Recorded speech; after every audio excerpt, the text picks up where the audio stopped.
আপনি পড়ছেন আলহামদুলিল্লাহ, শব্দটা কি? আলহামদুলিল্লাহ। এই হা এর মাখরাজ কোথায়? কণ্ঠনালীর মাঝখান থেকে।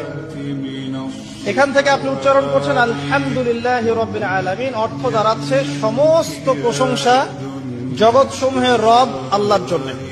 ঠিক আছে?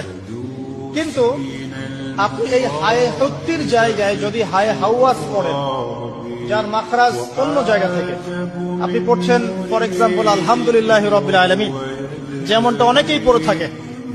কেমন আছেন? আলহামদুলিল্লাহ, ভালো আছেন, তাই না? তো আলহামদুলিল্লাহ না বলে সে বলেছে আলহামদুলিল্লাহ।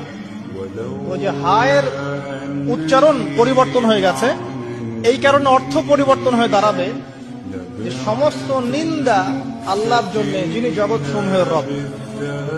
আমার কথা কি বুঝতে পারছেন? শুধু হা এর মাত্রা ভুল হওয়ার কারণে এই সমস্যা হবে।